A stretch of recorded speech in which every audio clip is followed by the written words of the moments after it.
Good morning, everybody. First of all, thank you for being here today.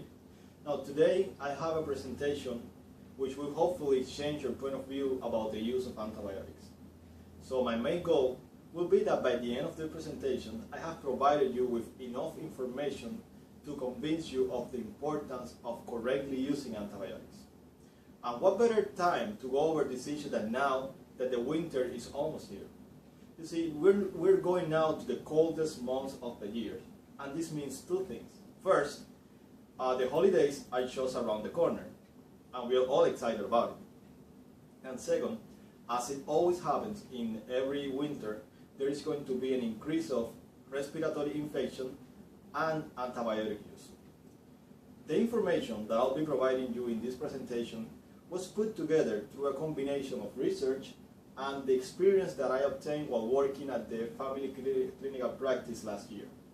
During my research, I came across many pieces of information, some of which could actually help you prevent respiratory infection this year. For example, according to the Cleveland Clinic, we tend to get more respiratory infections during the winter because we get together indoors more often, creating overcrowding and spreading diseases among each other. So, if you want to avoid catching a flu or a common cold, avoid overcrowded places. Now, this is the main problem with antibiotic use that is affecting us today and that might continue to affect us in the future. According to the article, The Antibiotic Crisis, posted on the US National Library of Medicine in 2015, the misuse and overuse of antibiotics is directly responsible for the development of resistant bacteria. To give you a view of how huge this problem actually is, I'd like to show you some data. According to the CDC, every single year, around 2 million people become infected with antibiotic-resistant bacteria. Out of these 2 million people, 23,000 people die directly because of infection with resistant bacteria, which is why it's so important that we take an active position in preventing the development of resistant bacteria. Now that you know how big this issue is, I'd like to give you a preview of how this presentation will be organized. First, we're going to go over what might you be doing to contribute with the development of resistant bacteria. Then I'll show you a simple view of how resistant bacteria is created. And in the end, I'll let you know exactly how to manage the use of antibiotics in a way that resistant bacteria will not be created. So first, your contribution. Now for your contribution, I'd like to ask you something. How many of you have antibiotics left at home? Now if you have antibiotic left over at home, this might not seem like a big deal, but it actually is. According to the Family Doctor Organization, the use of leftover antibiotics may result in one of two scenarios. First, you might take these leftover antibiotics for a disease where antibiotics does not work, and this is true for viral infections like the common cold.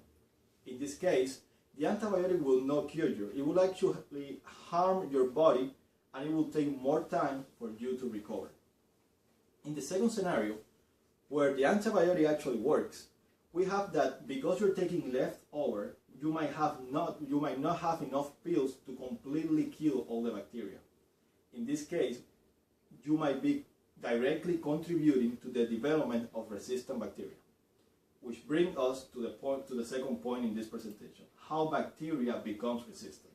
Now for this section, I'm going to use this picture, which I obtained from an article posted by the Hawaiian Health Department in 2012. Now imagine this is you, and you got a bacterial infection. Now, because the bacteria replicated, you feel sick, so you decide to take leftover antibiotics. Now, while you're taking these antibiotics, the antibiotics work, and as you can see, you're killing most of the bacteria. After a couple of days, you feel great, but you also run out of antibiotics. At this point, the bacteria that was left, which is the strongest bacteria, might replicate and you will get sick again. Now, if you go back and you take the same antibiotics that you take before, chances are that this antibiotic will not work against the bacteria that you now have. Which is why it's so important to know how to manage the use of antibiotics. Now, according to the Mayo Clinic, there are several steps that you have to take to make sure you're using antibiotics in the most correct way. The first step will be to always, if you have to take antibiotics, you have to complete your treatment and you have to take all your daily dosages. Now, this is very important because you don't want to stop half of the way, leaving the worst bacteria inside of you. You want to wipe out your entire harmful bacteria. The second advice is that if you go to the doctor and you have a disease like the flu or the common cold, don't pressure your doctor into giving you antibiotic prescriptions. If you have flu-like symptoms or the common cold, allow the doctor to advise you of what is the best treatment for you. Now, the final step is that if you have antibiotics left over at home, try to throw them away. There are several ways that you can do this. You might throw them in the trash, or you might go to one of these organizations that will take your pills and they will use the most environmental friendly way to discard these pills. So now that we went over this presentation, I would like to wrap up this presentation by reminding you of what we learned today. Today, we learned about the immediate need to take action against the development of resistant bacteria. We learned that there are ways in which you might be contributing to the development of antibiotic-resistant bacteria. Also, we learned how bacteria becomes resistant to antibiotics, and in the end, I let you know of 3 ways of the ways that you have to use to correctly use antibiotics. Now, I would like to end this presentation by reminding you that if you take action, not only will you be protecting your own health, but you will be protecting the health of future generations. Thank you. Now, do you have any questions that you might want to ask?